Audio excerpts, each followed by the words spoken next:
Your health is one of the most important things in your life. It affects you physically, emotionally, and also mentally. Therefore, you're required to take necessary steps to preserve and protect yourself before the day you get sick.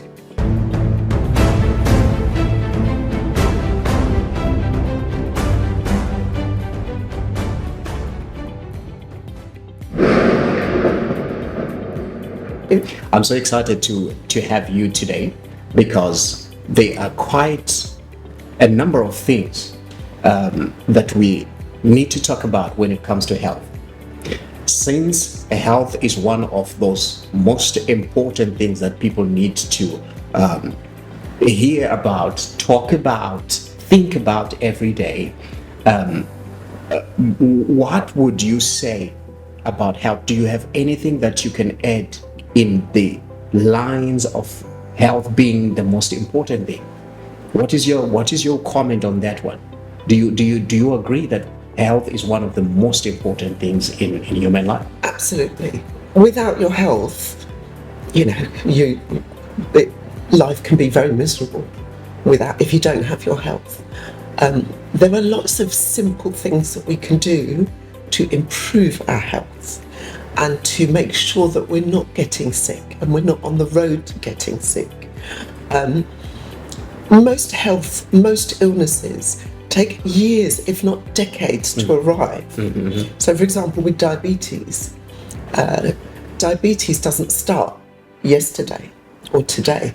It started 20 or 30 years previous. Type 2 diabetes, it started 20 or 30 years previous from eating habits, lifestyle. And so what is important is that every single day we're taking very simple steps to prevent something like diabetes from showing up. So actually you're saying there is a way by which you can live your life as a prevention to getting sick? Absolutely. Diabetes, I've been working in the fitness industry and the weight loss industry for a lot of years. Type 2 diabetes is one of the easiest illnesses to reverse. When you say type 2, does it mean that we have type 1 diabetes? There's type 1 diabetes where the pancreas doesn't work. Normally, it starts off as in childhood and is detected in childhood. And there's a few people, the odd person that will have type 1 diabetes because they may have had a virus and it's damaged the pancreas. But the vast majority of people, and if they have diabetes, they would have been diagnosed by the doctor, have type 2 diabetes. Type 2 diabetes is very preventable and very reversible. Wow. And this is getting interesting. There is a part that you said there are things that people can do to prevent themselves from getting sick. And we understand from where we are right now that the most common things which we may call sickness or diseases that are troubling people is diabetes, which is something that you've just mentioned now. And we also have blood pressure. High blood pressure. Yeah. And what can be done lifestyle-wise, eating habits, and all that? You have been in the fitness industry. Does fitness really help? Absolutely.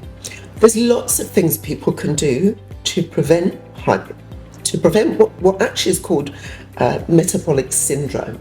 Okay. So when people go to the doctor is looking for indicators of something called metabolic syndrome. And then there's about 6 indicators. And anyone can go to the doctors and see where their indicators are, to see where they are. But essentially, diabetes and high blood pressure, again, both of them very, very reversible, very, very manageable with food. This is about increasing nutrition level, coming back to real foods that Mother Nature put on the planet for us, coming back to the foods in their whole natural state. Not eating processed foods that a manufacturer has put together, not necessarily deliberately, but manufacturers are in the business of making money. So they will put together products to make you eat more.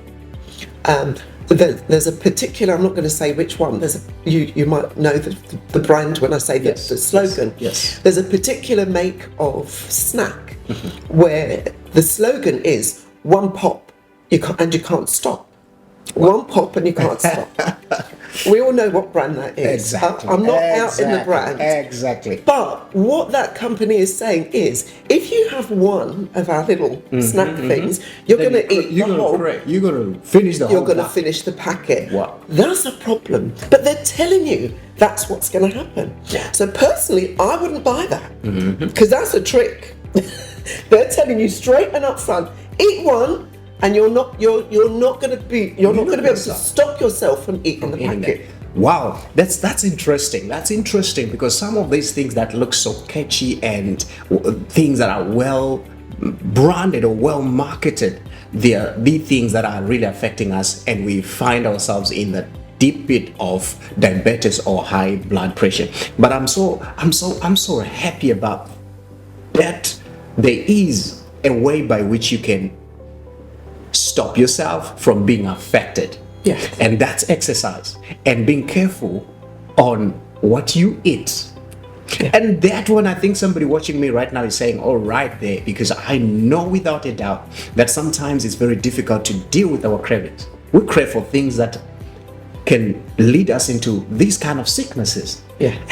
And what is it? What is it? Have you ever dealt with someone that has been struggling with cravings? Like, I'm craving for food and I can just eat anything that I find my way. How would you help such a person? Right. So, appetite management is one of the things that I specialise in.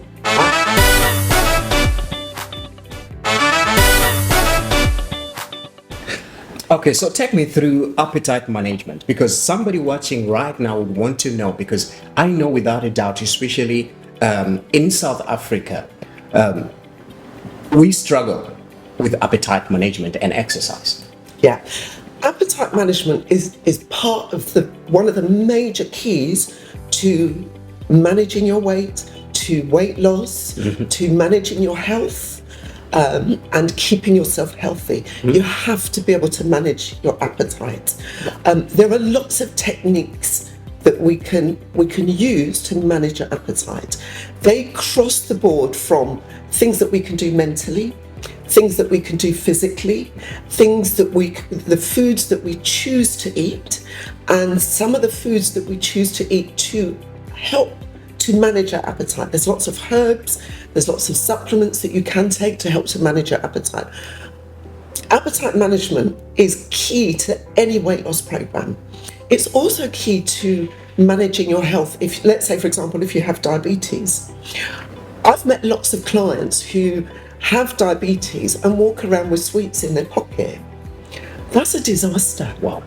The sweets caused the diabetes in the first place, but they're walking around with sweets and biscuits in their pocket.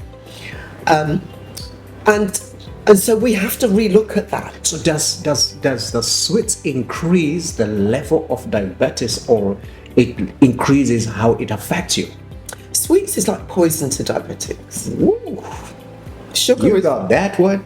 Sugar is like poison to diabetics. I'm not saying that diabetics can't have sugar, they can have it, but it has to be measured. There are a number of things that they need to understand about the body. Most people don't understand how the body works in relation to sugar. And when they start to, I like to go through and explain to people how the body works and what it does with sugar, so that when we're making choices about what foods we're going to eat, yes, you can have some sugar, but you've got to do it within a program, so that you're not, if you're diabetic, so that you're not sending your blood sugars up, skyrocketing. If you're trying to lose weight, losing weight in the main is about managing your insulin levels, which again is linked to the diabetes. So managing your insulin levels, whether you're trying to lose weight or whether you're a diabetic, the two are one and the same. Wow.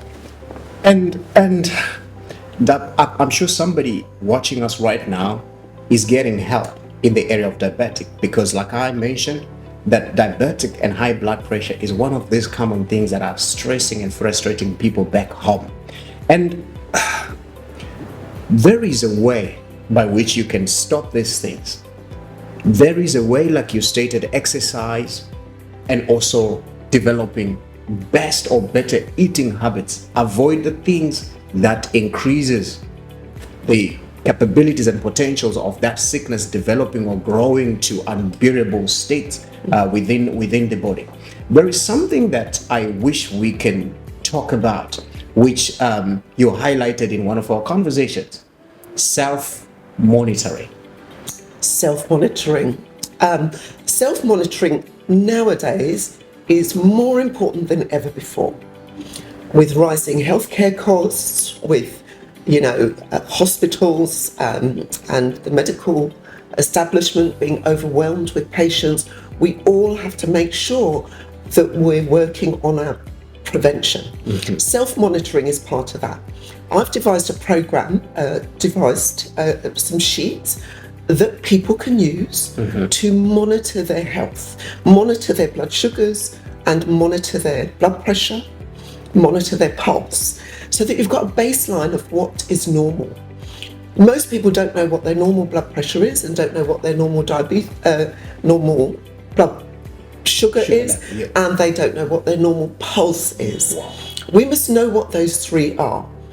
And the reason that we need to know what our normal is on those three, no matter where it is, where is your normal? Because when you get sick, sometimes you don't feel well and you think, oh, I don't feel so well and I don't know what. But if you check your blood pressure, your blood sugar and your pulse, it will tell you if you're sick. Mm-hmm. Because if you're sick, your pulse will go up. Your blood sugar might go up. Your blood pressure, if you have high blood pressure, your blood pressure might go up.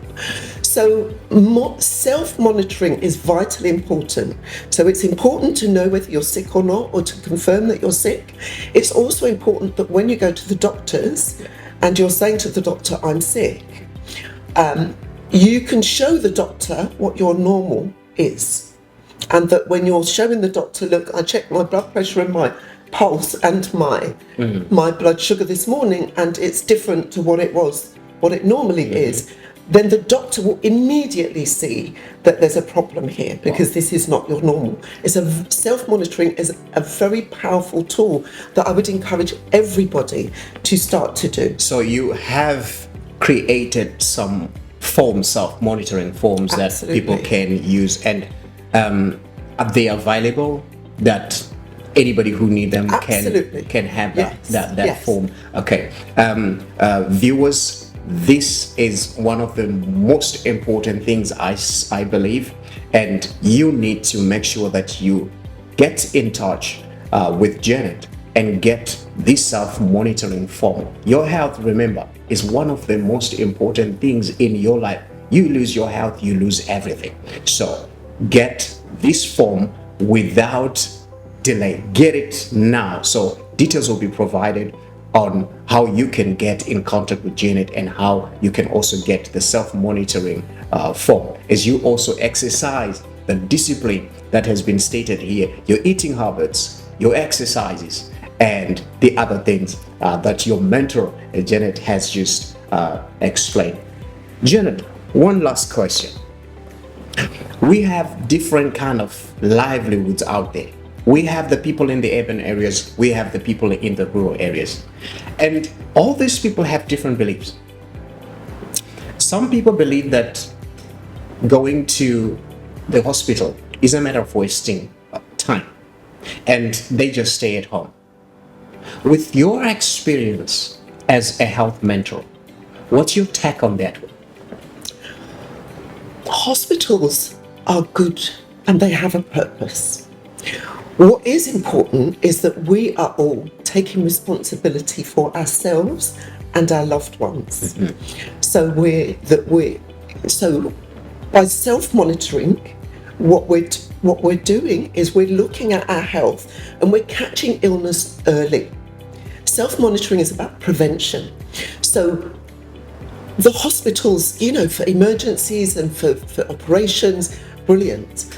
But what is important is that we all need to be trying to not go to the hospital.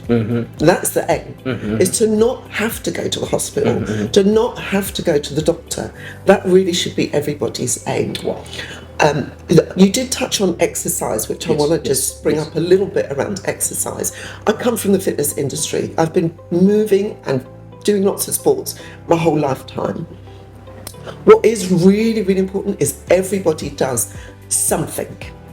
It doesn't have to be a lot. It can be very small amounts, but everybody, no matter what a person's ability is, no matter what age, doesn't matter what age, doesn't matter what their ability is, they must physically do something. And they do within the realms of what they can do. There's lots of information out there. We're going to be providing lots of fun stuff that people can do to keep themselves fit, to help.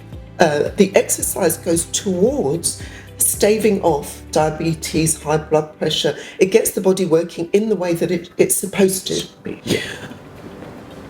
Wow, that's interesting. That's interesting. I'm so excited and I can't wait to hear more about self-control and other ways by which you can do to prevent yourself from getting sick. Remember, the goal is to prevent yourself from getting sick. Hence, we're talking more about the importance of your health as the number one priority. In everything that you can ever do in your life, prioritize your health. Your health comes first. So if you are going to do any activity, health comes first. If you're going to make money, health comes first. If you're going to be eating anything, think of your health first. Janet, thank you very much for coming through to the Heavyweight Show today. I'm so excited and I can't wait to have you back in the studio. All right. I'm pleased to be here. You're welcome. Viewers, this is the Heavyweight Show and thank you so much for tuning in. More videos will be uploaded and stay tuned.